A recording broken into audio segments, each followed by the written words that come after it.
You know, recently through the YouTube channel and Zoom, which the Lord has clearly opened up doors for those electronic mechanisms to be used. I met a gentleman over in Ethiopia. His name is Amari Tashomi. And Amari speaks very fluent English. Of course, he speaks Ethiopian dialects as well. Amari, through the course of the meeting, he was very excited. He was asking me all kinds of questions about the denomination versus the self-supporting work. And we, of course, shared for quite a while. I think the program went on for a couple of hours that Sabbath morning. In fact, I was on the Zoom program just last Sabbath over in Ethiopia. And there were some Ethiopian brethren in Canada and the United States as well.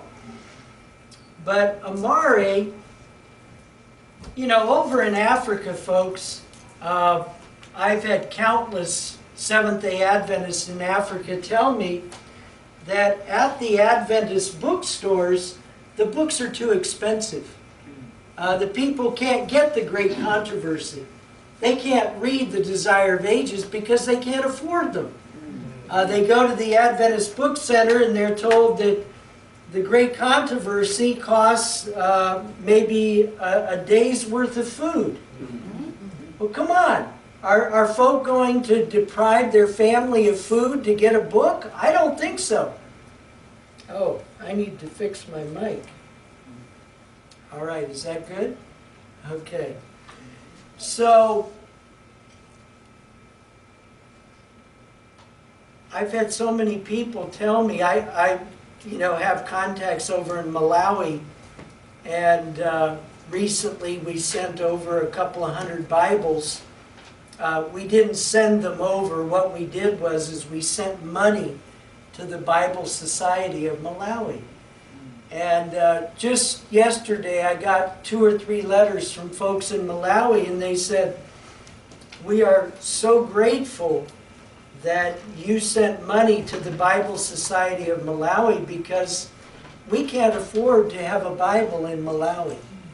And they are so expensive, we can't afford them."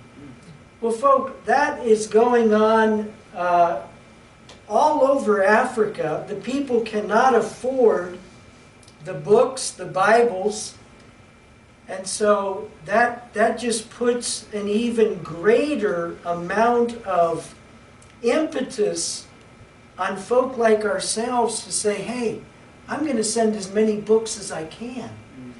Well, over the YouTube, the Zoom, Amari, he told me in the meeting, he said, "You know, Pastor Hughes, there's so many people over here that I'd love to give books to, but I can't afford them." So I said, "Amari, here's my email address," and I said it over the whole broadcast. I said, "If anyone wants literature, send me your contact information. Send me your name. Send me your address. And I will send Spirit of Prophecy books and Bibles to you."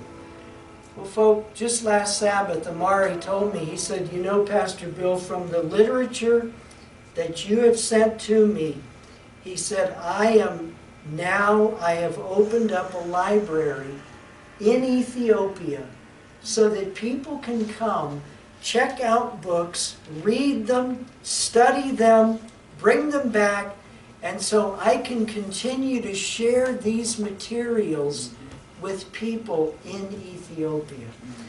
And I said, "Amari," I said, "you know, when folk come to your library, that's great. Let them read them, bring them back." But I said, over time, I'm going to send you so many books that you can just give them out to people for nothing. Folk, man, how exciting it is, as Brother Anthony is doing here with all of you folks at this church. that one little contact over in Ethiopia, through the electronics, through the technology that's available today, I was able to get a man's name and address and start sending literature to him. Folk, that's what it's all about. That's what it's all about. And so I was just so thrilled. I've been sending literature to Amari now for about 3 or 4 months. And I'm going to continue to do that on a weekly, bi-monthly basis.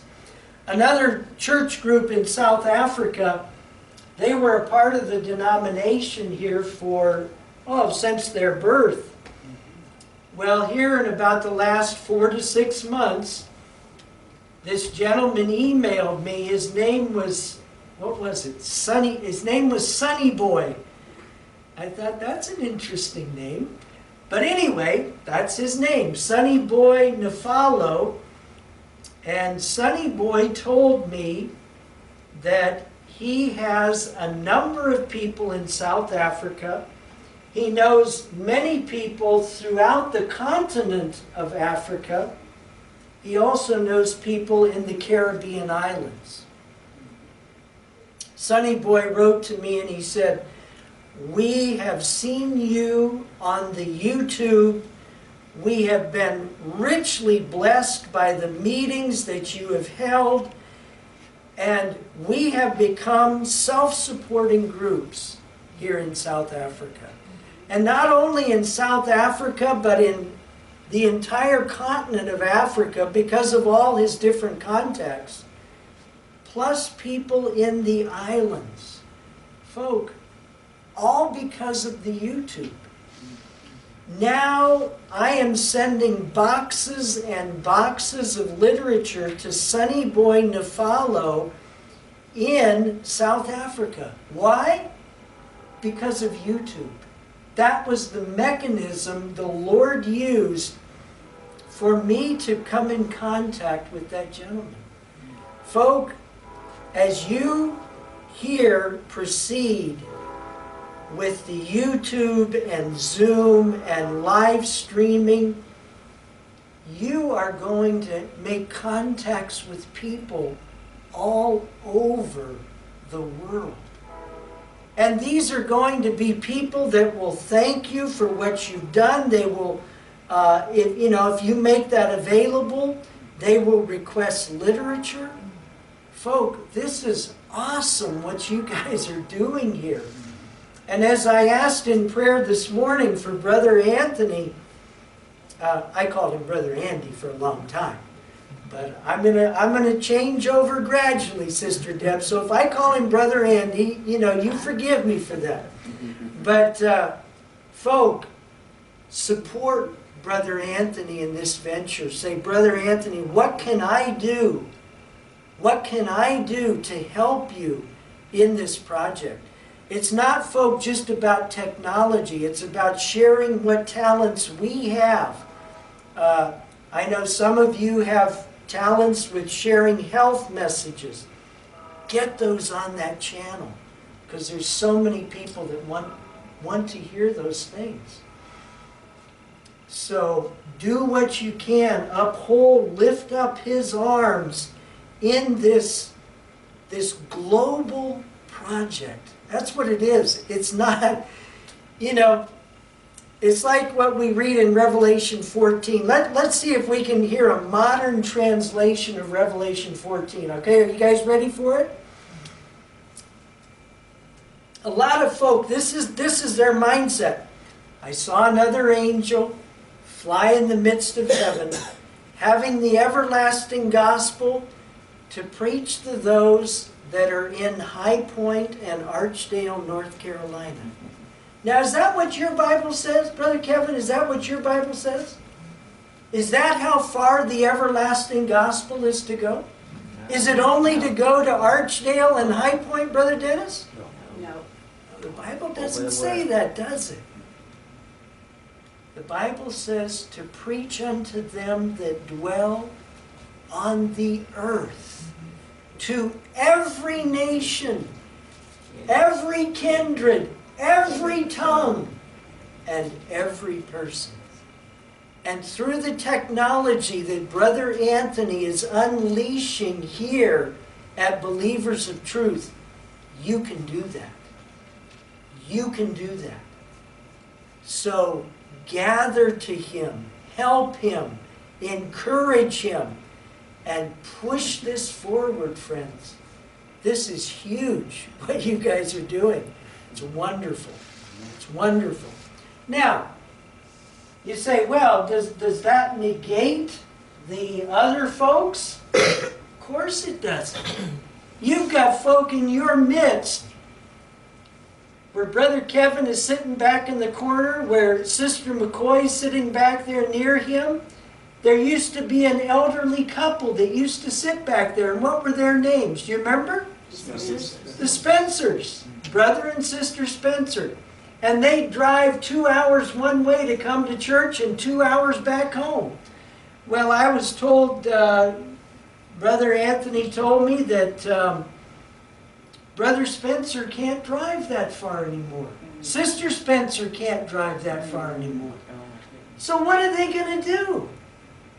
How are they going to have fellowship with their brothers and sisters here at Believers of Truth?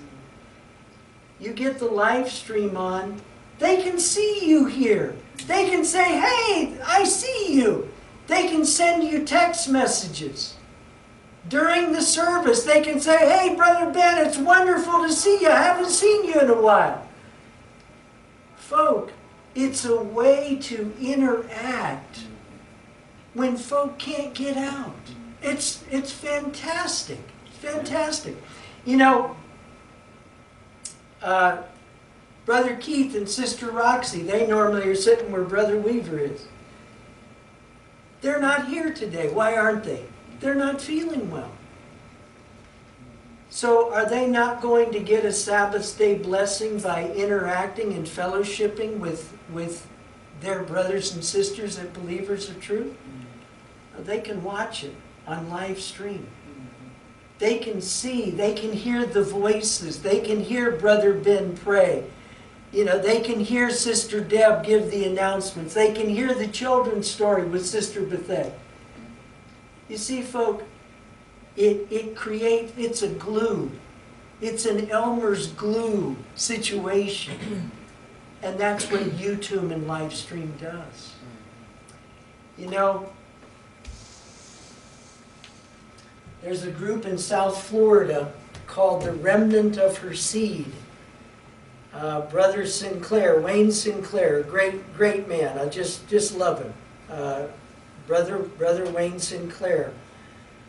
He's down in the Fort Lauderdale area. Quite honestly, I don't know how the guy lives down there, because from West Palm Beach down to Miami, in my opinion, it's a zoo. I mean, that's just the way it is. It's one big city after another, and I can't stand being in that kind of a situation. I want to be out, brother. You know, when I drive to work, on my way to work, I look out and I see cows grazing. I see horses running up through the field. That's the kind of life I like to have. I don't want to be in what I call a concrete jungle of mega cities. But regardless, I've spoken to Brother Sinclair about that, and that's up to him now. But anyway, when I go down there to South Florida to speak, I was there 2 months ago. He's got a woman in the back. Her name's Sister Meach. I can still see her back in that right corner. But she puts us on live stream. And folk, there are people all over the place that are watching what we do there on the live stream. She puts it on the YouTube.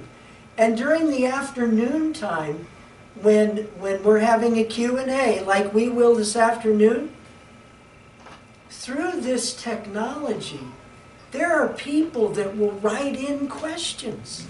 They'll type in on a text message or on the email, but they'll write in their questions. Do you know what that does to people who are not in the church but are watching the program, it makes them feel like they're part of this family. And they are.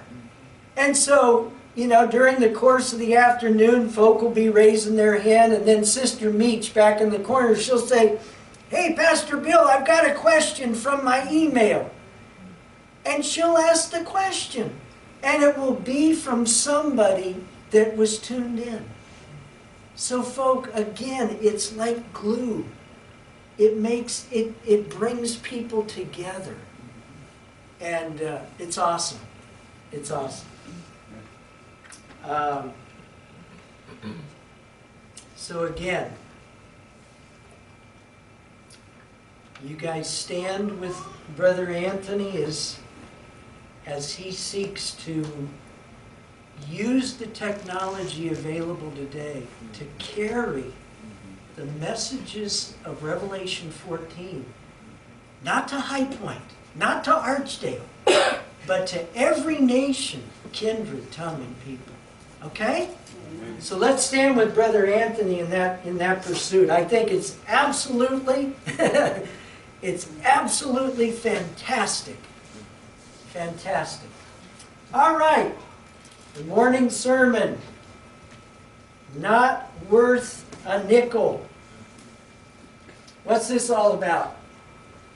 Well, we looked this morning in Sabbath School at how ancient Judaism was derailed by uniting Greek education with the Old Testament scriptures. By mingling that together, eventually the Bible was suppressed and Greek thought ruled in the ancient land of Israel. Now, folk, would we let that happen again? Would we allow what happened in ancient Israel to develop that brought about the cross of Calvary?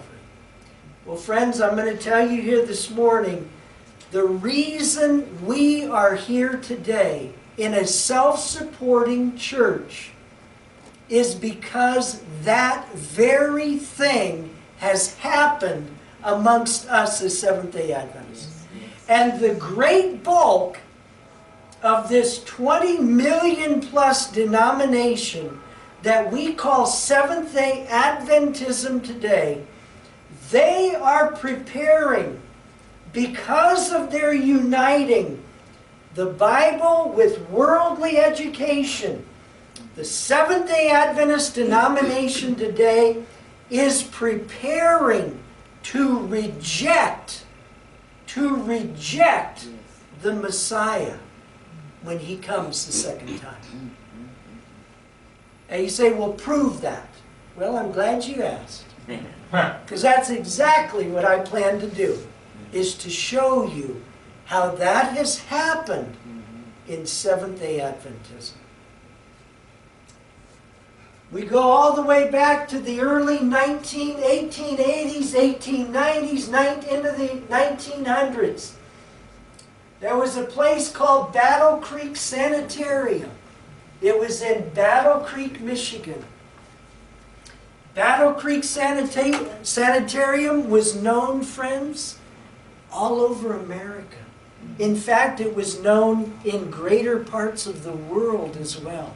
Because there was a renowned doctor at Battle Creek Sanitarium. Does anybody know his name? John Harvey Kellogg. That's right. You guys are cheating. That's what you're doing. You're reading off my slide. John Harvey Kellogg. He was at the cusp of all medical knowledge. What was John Harvey Kellogg's secret? Why was Battle Creek Sanitarium so famous? Well, if anybody came along with some new medical idea, John Harvey Kellogg would compare it with what Ellen White had written about health and healing. John Harvey Kellogg always kept at least 5 years ahead of the medical world. Battle Creek Sanitarium was so famous. You remember the guy who invented the car? What was the guy's name? Ford. Henry Ford. Henry Ford went to Battle Creek to get healthy. There was a president by the name of William Howard Taft.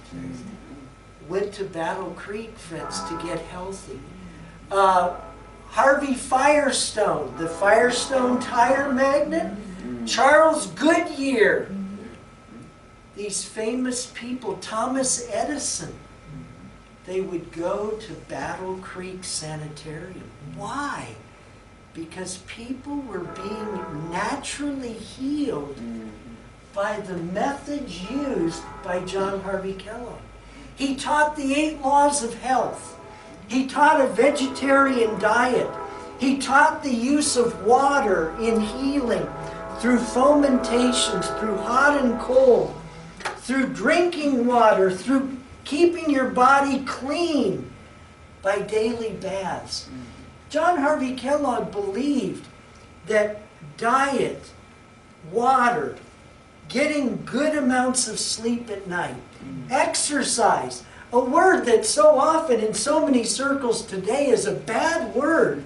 In fact, I've given talks on health before where I've said, now I want to apologize to all of you because I'm going to use a word of profanity now.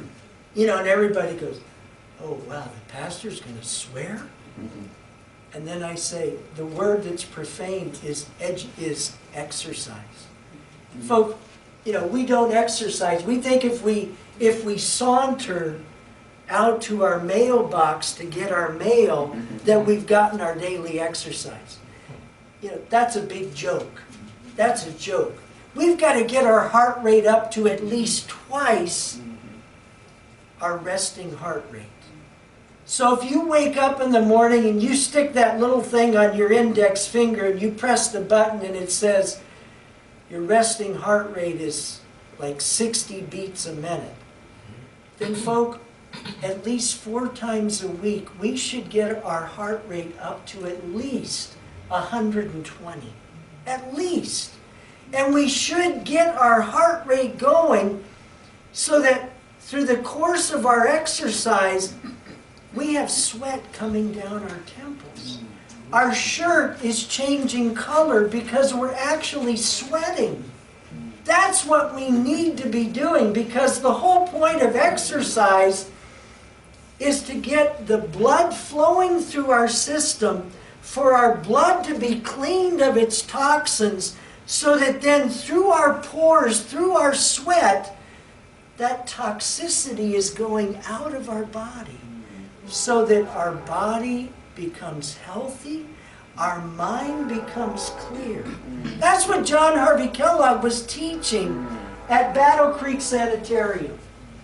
Now, one man, Dr. David Paulson, in 1891, asked Kellogg, he said, John, how is it that you're able to stay 5 years ahead of the rest of the medical profession?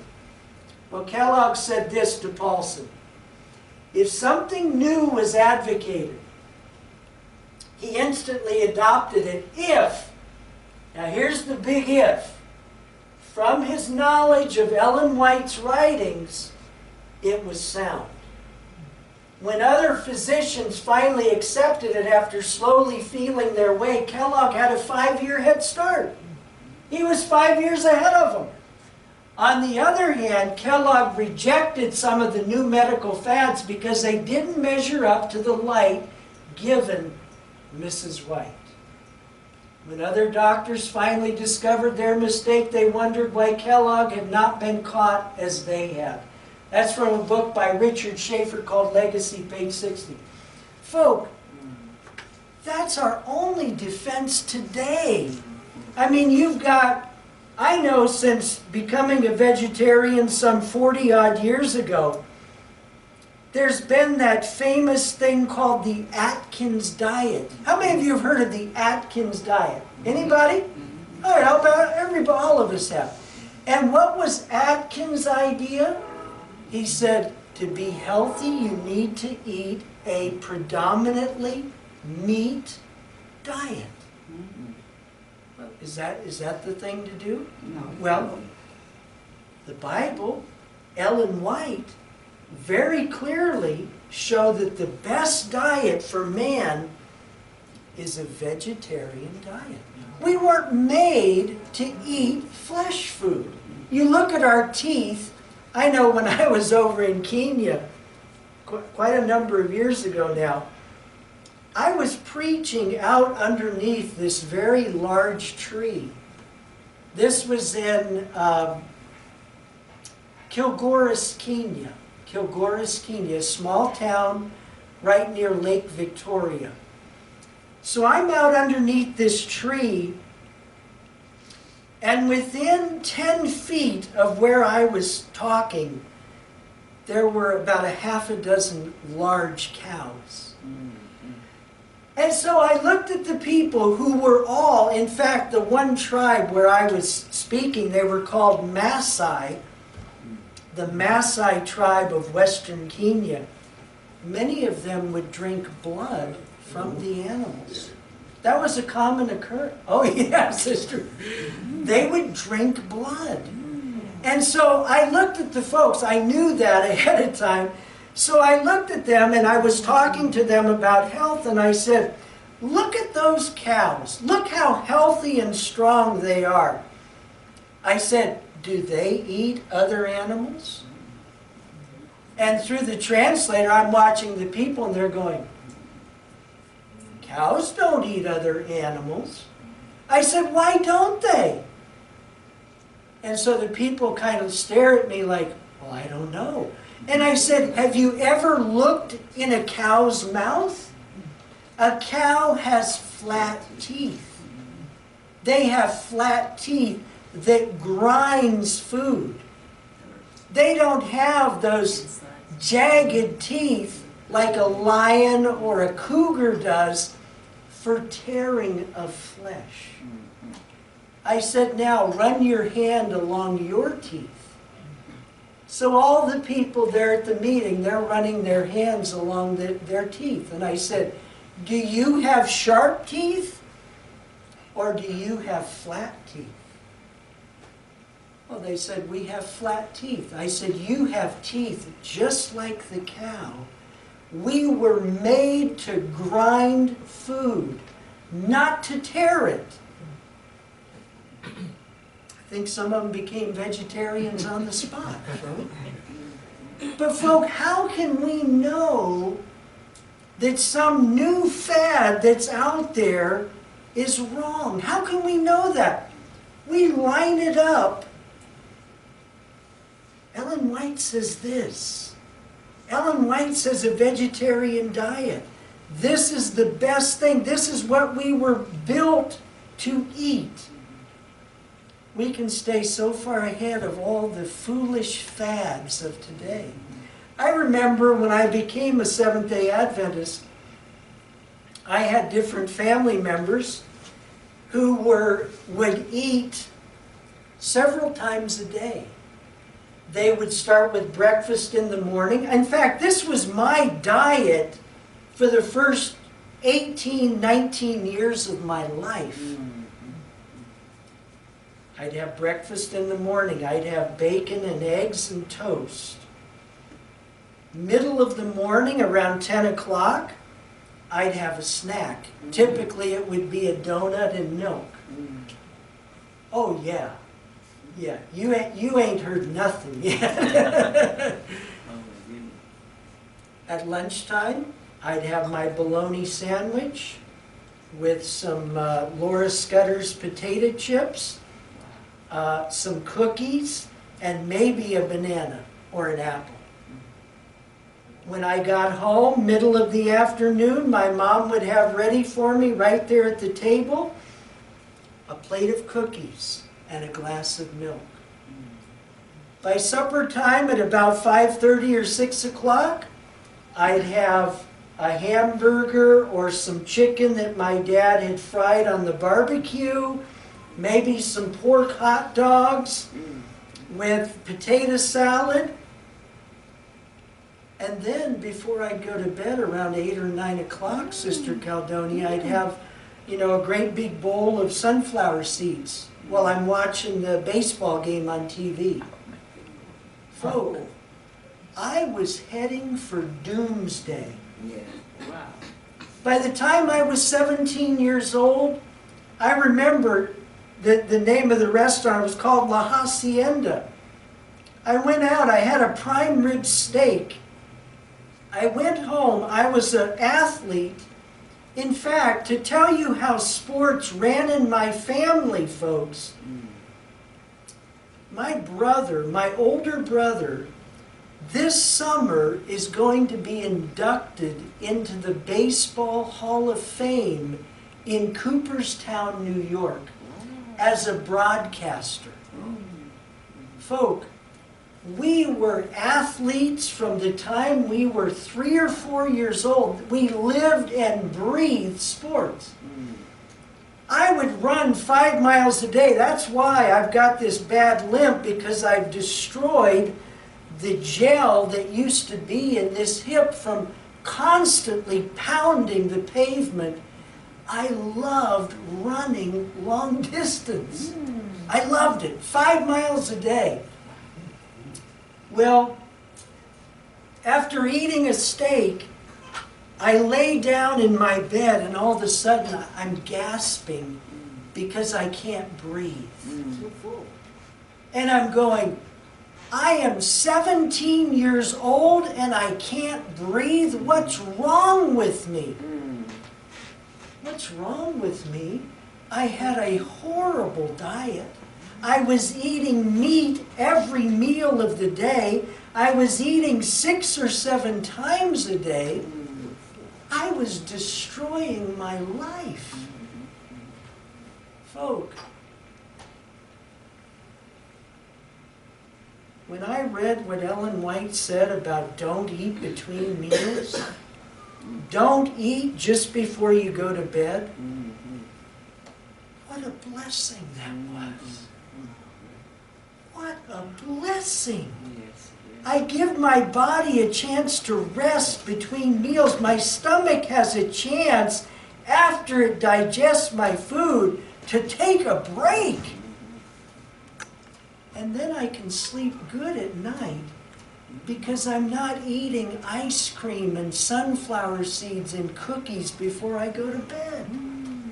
Folk, as a Seventh-day Adventist, as somebody who has knowledge of the spirit of prophecy, we can be so healthy and so far ahead of the rest of the world because of the horrible health habits of our society today.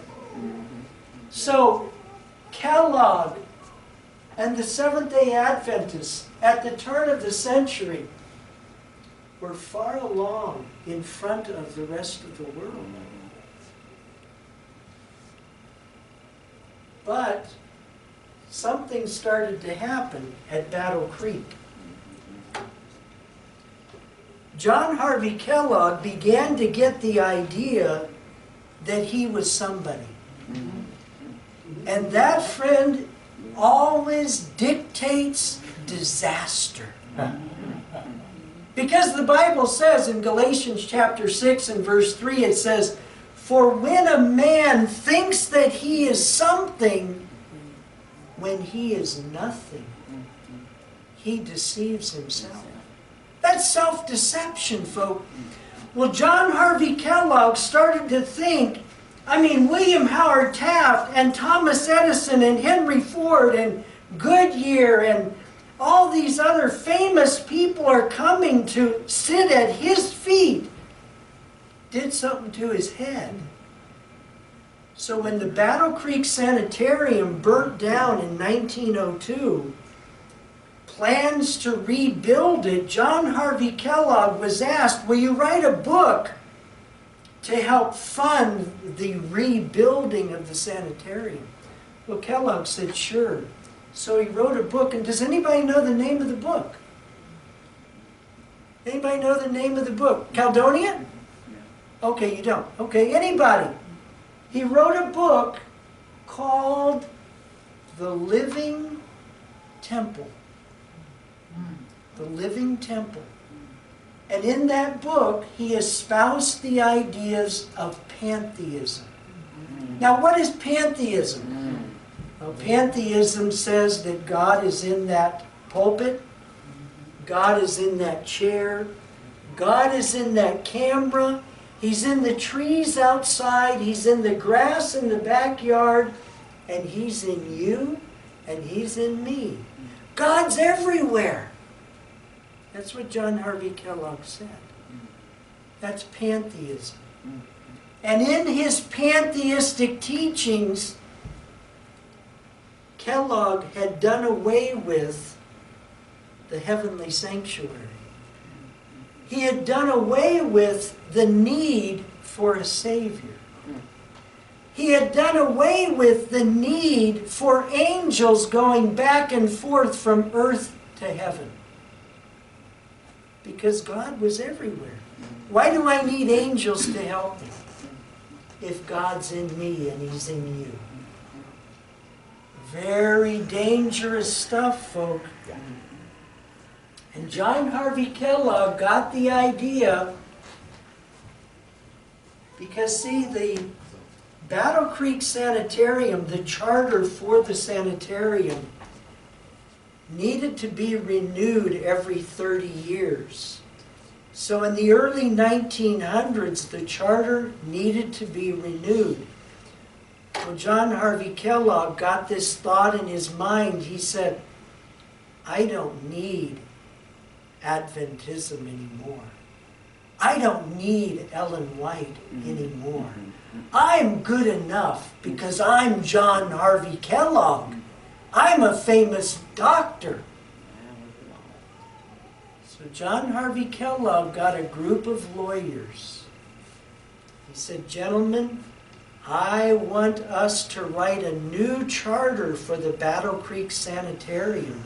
And in this new charter, we're going to make it separate from the church. We're going to call it non-sectarian. Now, that's exactly what John Harvey Kellogg did. And by 1908, using legal manipulations, Kellogg managed to wrest control of Battle Creek Sanitarium and the American Medical College away from the denomination. His medical school collapsed in the spring of 1910 and never opened again. Well, friends, when Kellogg tore the Battle Creek Sanitarium away from the denomination, it appeared as though the medical work in Seventh-day Adventism would collapse. But there was a little white-haired lady in a town called Elms Haven, California. Do you guess what her name was? Ellen White. She saw everything Kellogg was doing. She saw him gathering lawyers in plush offices, going through the charter of Battle Creek Sanitarium. She saw that he was going to pull it from the denomination. And Ellen White knew how important the medical work was to the Seventh-day Adventist Church. So, Ellen White saw it as far back as the early 1900s. So what Ellen White did was she got a young man about 38 years old. His name was John Burton. Has anybody in here ever heard the name of John Burton? Nobody has, have you?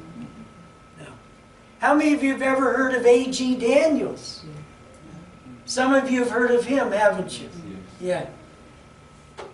John Burton was the man selected by Ellen White to find a new place in California for the medical work of Seventh-day Adventists to start over again.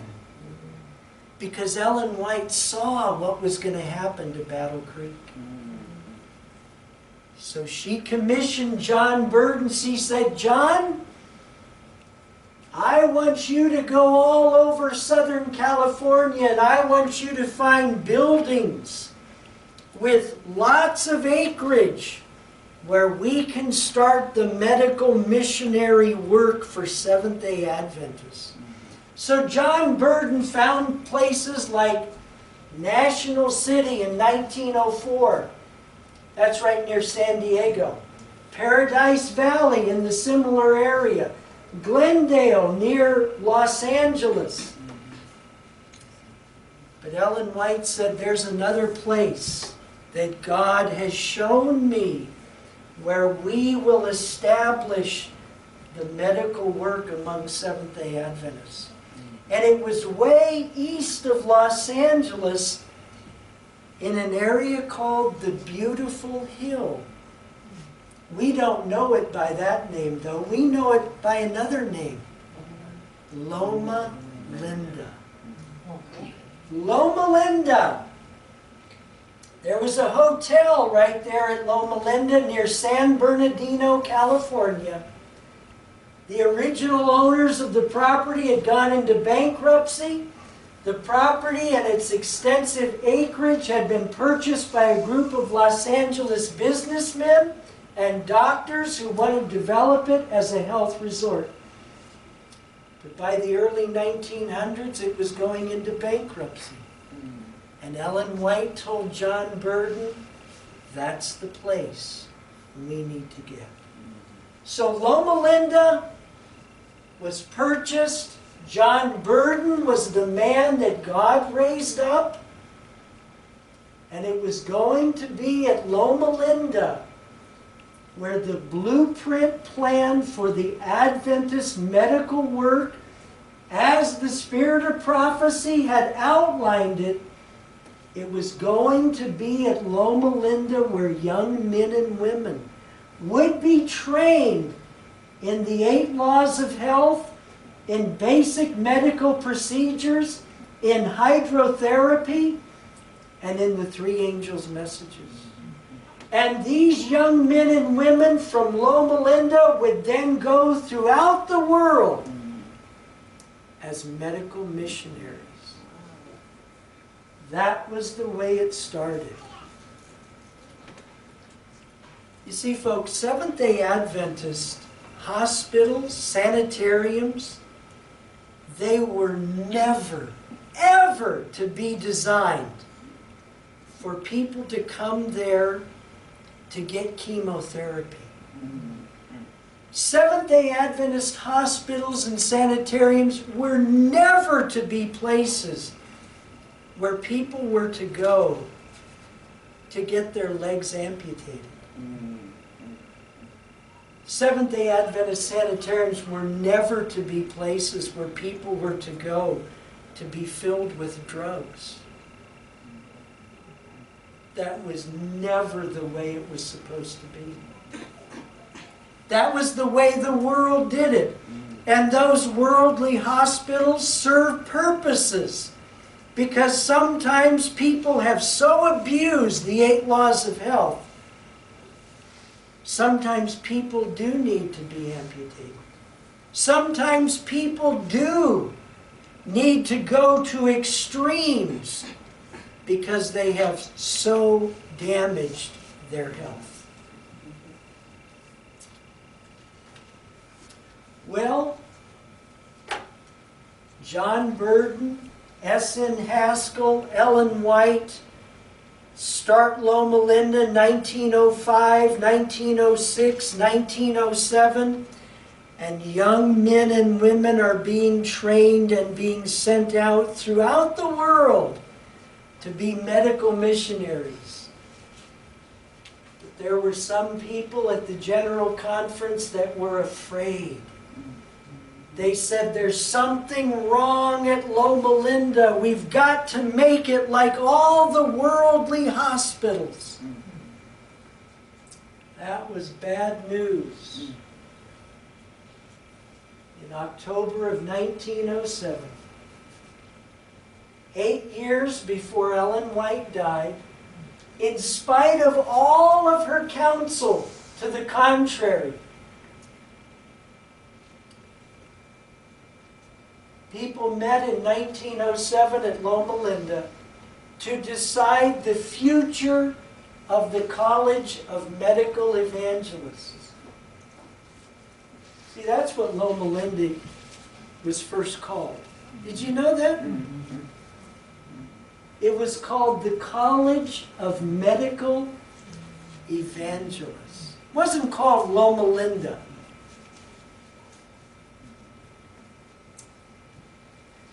A.G. Daniels told the people at the meeting at Loma Linda, he said this: if they contemplate the establishment of a full-fledged medical college that will be recognized, that will give students a preparation for graduation that will be recognized by legal bodies such as the American Medical Association, he said, you know it, must have such recognition to be worth a nickel.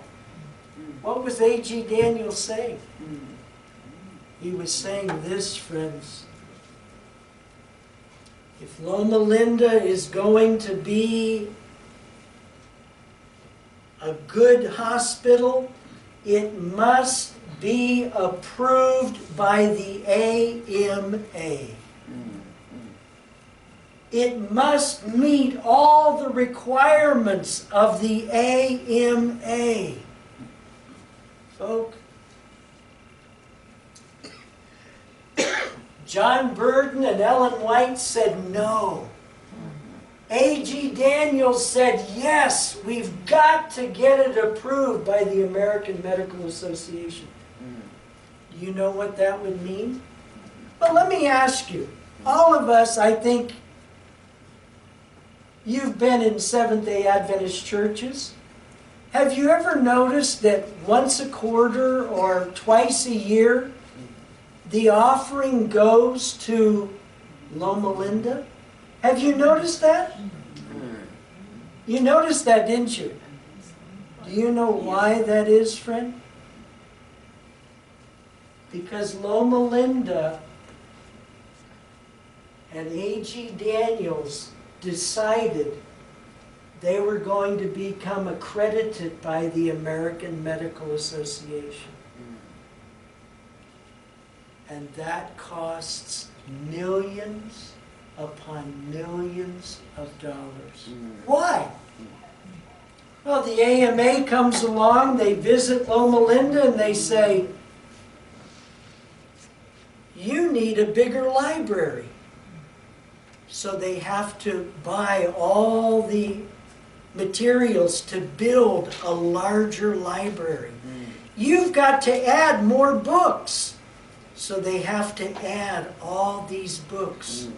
You've got to add more teachers to teach more subjects.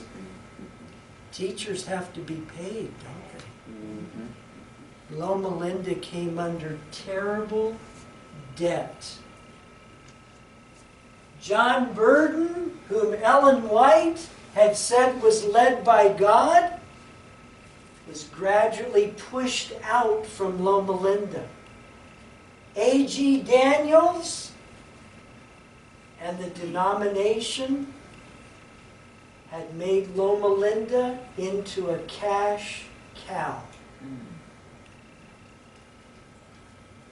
$25,000 back in the 1912, 1913 needed to construct a small hospital on the campus. That's what the AMA said. And now today, folks, if you've ever been to Southern California, this is the monster. This is the monster that's called Loma Linda Medical Center. Right here. It's a massive, it looks like a mountain, a snowy mountain. That's Loma Linda, friends. $400,000 had to be put to improve Loma Linda. This was back in 1914. $400,000? That's in the millions today, friends. Because the decision to obtain accreditation had been made, Loma Linda was no longer independent. Add these courses, remove those courses. Textbooks on these subjects must be used. Put all these into your library. Add this equipment, remodel your buildings, increase the number of beds, add more doctors and nurses. On and on it went. Ever more requirements and expenses were demanded. Folk, have any of you ever been in debt? Yeah, we all have, haven't we? And it hangs over us like a noose, doesn't it? Like it's going to just strangle us. That's what happened at Loma Linda. And it wasn't just the college and the little hospital at Loma Linda that was under duress. This was the entire denomination. All the way back at the time when Ellen White died in 1915. This has been going on for over 100 years. Notice this statement taken from D.E. Robinson's book, Story of Our Health Message, page 392. It says, a glance at the minutes of the meeting of the trustees of the College of Medical Evangelists, Loma Linda, held in Tacoma Park, Washington, October 1913. Ellen White's still alive. In connection with the Autumn Council of the General Conference Committee, reveals a feeling of genuine dismay at the seemingly endless streams of money needed for the building program. Emergencies innumerable had been met by the borrowing of more money. More money, more money. The indebtedness of the institution had been mounting yearly. Besides this, increasing requirements from the American Medical Association were bringing added perplexities.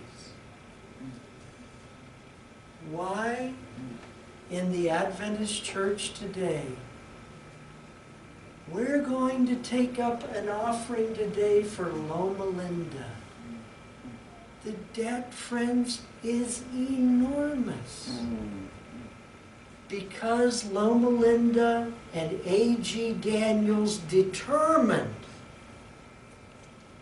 that hospital would be like every other worldly hospital. And that, friend, was not the worst of it. The worst part is still to come. Ellen White had written 5 years before her death. She said, I was instructed that the whole matter was inspired by human wisdom. Men have followed their own wisdom, which is foolishness with God, and which, if they continue to follow, will lead to results they do not now see. The spiritual eyesight has been blinded. See, the brethren thought, well, eventually the AMA will stop asking and making demands. They never stopped, friends. Albert Einstein said that the definition for insanity is doing the very same thing over and over again and thinking you're going to get different results. You're not. You're not. Unless we stop. I was reading a story last Sabbath of the people that started the temperance movement in the United States during Ellen White's lifetime. There was a man, I don't remember his name, but this man was a well-known businessman, made good amounts of money, but he decided to turn to alcohol, and he started to drink. And gradually over time, this one sin, this one thing that he refused to give back to God, eventually his business started to fall, started to collapse. Then as his business started to fall, his family started to fall too. And friends, the story I read tells of this man seeing his business collapsing, seeing his family collapsing. They're becoming beggars. This man, he comes to a decision, and he says, I will make a covenant with God today, right now, and I will renew that covenant with God every single morning, because I will not go back to that alcohol. Friends, each day that man got on his knees and he said, Lord, I will enter into an agreement with you this morning that by your grace and through me choosing your grace through the day, I will not touch the alcohol. Folk, he made that decision in the morning. He claimed some Bible promises that God gave him for that one day. And that whole day, when the devil attacked him, he would claim those promises. And the man started staying away from his alcohol. And his job, the job started getting better and better. His family started being more at peace and happy again. Friends, it took a determined decision on the part of that man. He was an alcoholic. His life was going to the pits. Now, friends, I don't know if it was because of his background as a child. Maybe his father was an alcoholic. I don't know. But we know in the spirit of prophecy that Ellen White is very clear. Christ is able to help us overcome our hereditary and cultivated tendencies to evil.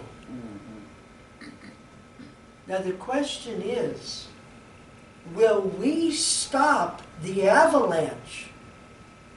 Will we stop the avalanche and make a covenant with God? Will we do that? Loma Linda never did. And the denomination today is being destroyed from what happened at Loma Linda. in our personal lives, will we make a covenant with God today? Will we make a stand today, and whatever has held us back, if something is causing us to fall, if something is causing us to face financial failure, will we make a covenant with God this morning? Will we determine and claim God's promise every day to stay away from that which is destroying us? Amen. The church didn't make that decision, friend. And the Adventist church is destroying itself. It's destroying itself. Will we make the decision individually this morning? Amen. You keep doing the same thing over and over again, friend, and thinking something's going to change. It's not going to change.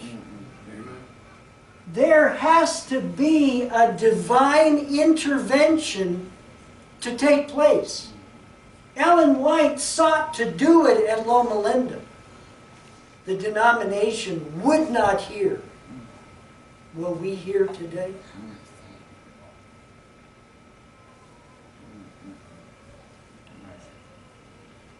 So what was the worst thing? Even worse than the financial debt? This is what happened. World War I was over.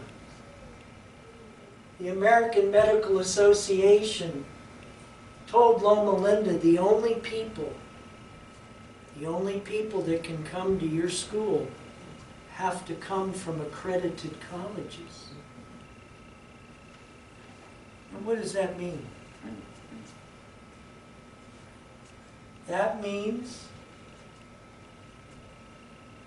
that if a young Seventh-day Adventist young man or young lady wanted to go to Loma Linda to become a doctor or a nurse, they had to come from an accredited college.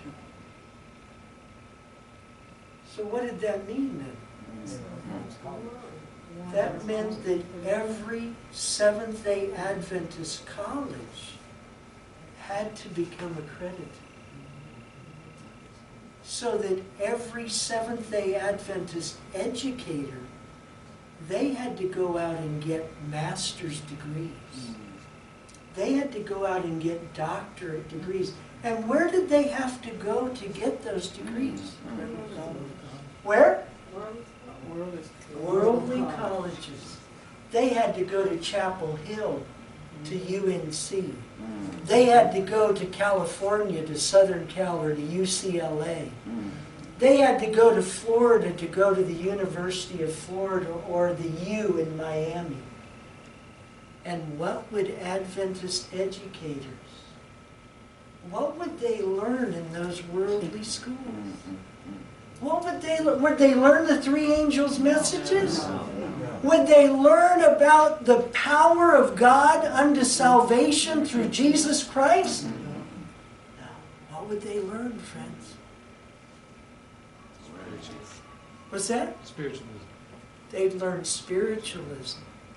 I remember listening to a man named Bob Treves, a famous Seventh-day Adventist self-supporting pastor. He said when he went to Andrews in the late 1960s, one of his professors opened the class and said, "Ecumenism is not a bad word." What did he mean by that? We need to join up with the other churches. Where did he learn that? From Ellen White? From the Bible? He learned it in those worldly colleges where he got his doctorate degree. Friends, over 100 years ago, the AMA told the denomination, if Loma Linda wants to stay accredited, all those unfinished young people, they've got to come from accredited colleges. PUC, La Sierra, Union College, Southern, Atlantic Union College. All those colleges have to become accredited, and all their teachers have to get master's and doctorate degrees. Here's the quote from Broken Blueprint, page 292. At this time, pre-medics only needed 14 grades or 2 years of college for pre-medical training. The one new AMA requirement led to an invasion of worldliness into the church. This new requirement, which had been placed on Loma Linda, would snowball into a number of terrible results, drastically affecting our entire church. Aside from Loma Linda, our colleges did not belong to the educational associations. If any of them did, it would start locking them into servanthood to the whims and ever-increasing demands of secular accreditation agencies. Accredited colleges would require teachers with advanced degrees. Course requirements for such degrees would require the study of minutiae which were not at all necessary.